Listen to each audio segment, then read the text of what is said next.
Diria que não está no esgotado, não está nos limites. Não está nos limites, mas fora também a conjugação de uma série de fatores.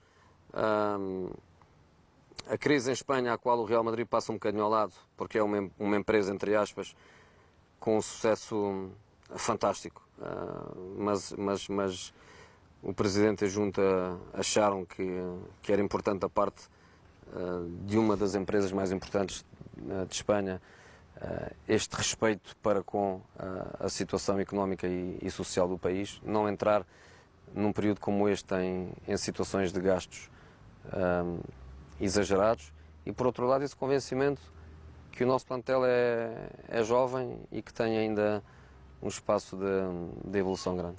Há uma vez equacionaste tentar contratar o Radamel Falcão? Falcão é tema proibido. Falcão é o jogador estrela, é o jogador fundamental no nosso grande rival, como era Agüero há um par de anos atrás. Eu acho que existe, não de uma maneira oficial, mas existe um tipo de pacto de não agressão entre o Real e o Atlético, e por isso eu acho que é um tema proibido. Agora, um jogador fantástico, tenho a sensação, não o conheço, mas tenho a sensação de uma pessoa de grande nível, e contentíssimo que ele esteja a ter o sucesso que está a ter. Em função das notícias da última hora que dão como uma possibilidade Fábio Coentrão ser emprestado ao Benfica, isto corresponde à realidade ou não? Não, Zé, eu tenho saudades dos tempos em que mentir e inventar na imprensa que era quase crime, ou quem o fazia com um pé à frente e um pé atrás. Acho que entramos agora numa situação onde é muito fácil inventar, dizer o que se quer. Não vamos fugir da realidade. A situação do Fábio não é uma situação fácil.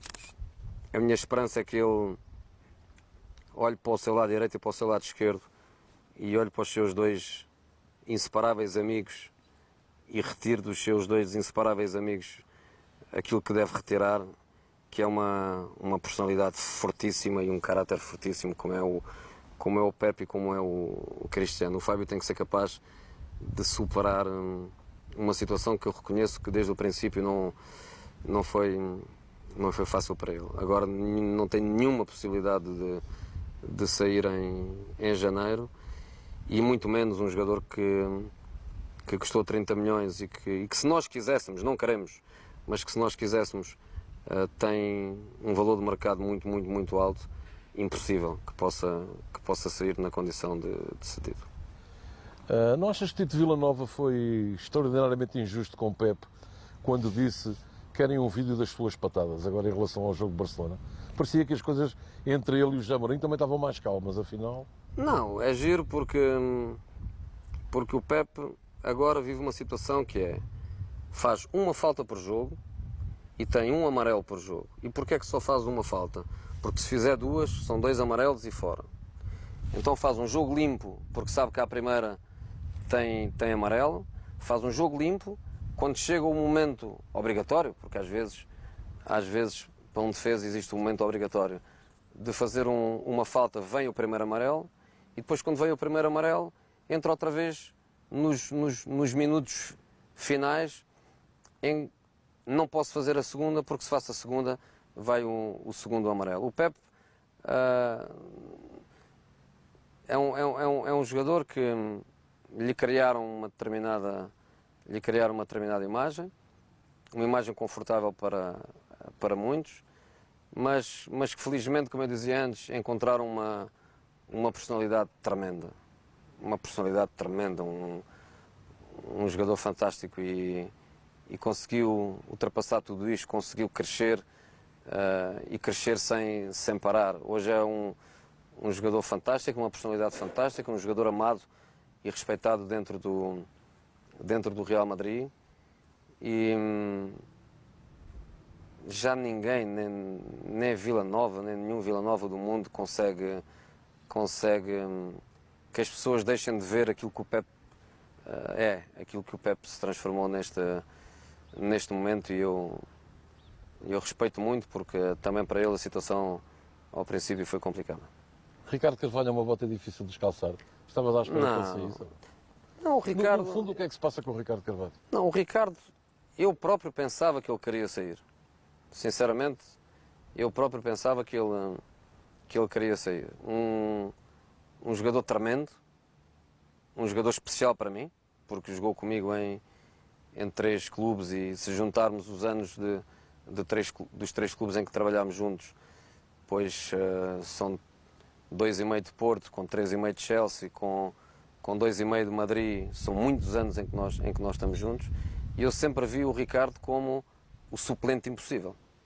Sempre vi o Ricardo como o jogador que, pela sua própria personalidade, precisava de ser um titular indiscutível.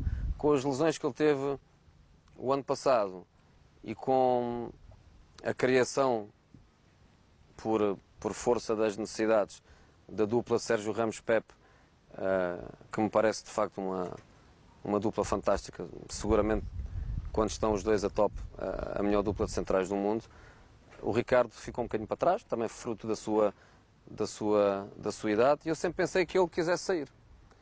E então, com Ramos e Pepe, com o Varane com 19 anos e com Albiol, um jogador espanhol, que é importante nós termos jogadores espanhóis no plantel, também numa idade de 26, 27 anos, nós sempre pensámos que o Ricardo quisesse sair. Ao longo da pré-época ele foi amadurecendo as suas ideias, decidiu continuar, e ao continuar, para mim não é nunca um problema. É um problema para ele, que seguramente gostaria de estar a jogar e não estar. Para mim não é um problema, é uma solução. É uma solução, e quando eu precisar sei que está em condições de responder. Ainda neste cenário, gostava de perguntar se Bozinga chegou a ser uma possibilidade para o Real Madrid ou não? Não. Não? Não. Não.